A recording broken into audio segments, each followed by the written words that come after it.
பிரியமானவர்களே, இயேசு கிறிஸ்துவின் நாமத்தினாலே உங்களை வாழ்த்தி வரவேற்கிறேன். நிறைய செய்திகளை நம்ம பார்க்கும்பொழுது நமக்கு பயம் வருது, அச்சம் வருகிறது. நிறைய சபை மூத்தவர்கள் எல்லாரும் ஒரு ஒரு பக்கம் ஒரு செய்தி சொல்கிறாங்க. யாரையும் குறை சொல்கிறதில்ல. என்ன சொன்ன விஷயம்னா, பெரிய சாத்தானை கண்டுபிடிச்சிட்டாங்க, இந்த உலகம் ரொம்ப அழியுது, சபையில் தேவ பயம் இல்லை, அப்படிலாம் நிறைய விஷயம் நமக்கு சொல்கிறாங்க. அதை பார்த்து சில மக்கள் ரொம்ப பதட்டமாகறாங்க. அதாவது நம்ம சரியாக வாழலையோ, பரலோகத்துக்கு போக முடியாதோ, நம்மளுடைய வாழ்க்கை நல்லா இருக்காதோ அப்படின்னு சொல்லி ரொம்ப ஒரு அச்சுறுத்தலுக்குள்ளார போகிறாங்க. ஸோ இது பிப்ளிக்கலே கரெக்டாக தப்பா அப்படின்னா அதை நம்ம பார்ப்போம். வேத வசனம் என்ன சொல்லுதுன்னா, புதிய ஏற்பாட்டில் நீங்கள் கிறிஸ்து இயேசுவை நீங்கள் விசுவசிக்க வேண்டும், அதுதான் உங்களுடைய ரட்சிப்பு.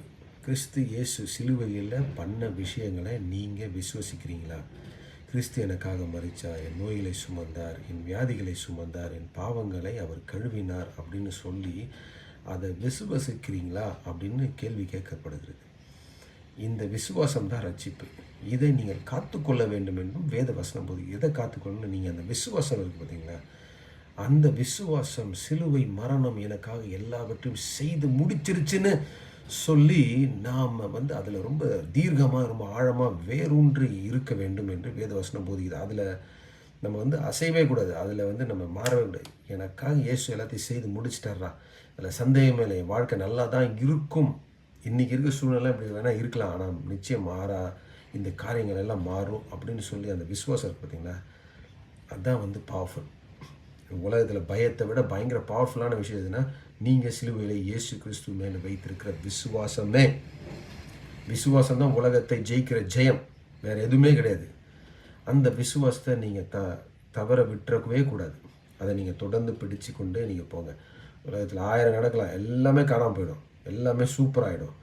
நீங்கள் இயேசு கிறிஸ்து மேலே வைத்திருக்கிற விசுவாசம் தான் உலகத்தை ஜெயிக்கிற ஜெயம். உங்கள் சூழ்நிலையை மாற்றி போட்டுரும். எல்லா அசிங்கத்தையும், எல்லா விதமான பயத்தையும், எல்லா விதமான சந்தேகத்தாட்டி உடைச்சிரும். எது? உங்கள் விசுவாசம். கிறிஸ்து இயேசு மேல் வைத்திருக்கிற அந்த விசுவாசம், சிலுவை மரணத்தின் மேலே வைத்திருக்க அந்த விசுவாசம், உயிர்த்தெழுதல் மேலே வைத்திருக்க அந்த விசுவாசம், இயேசு சிலுவையில் சிந்தின ரத்தத்தின் மேலே விசுவாசம், இது உலகத்தை ஜெயிக்கிற ஜெயமாக இருக்கிறது. God bless you.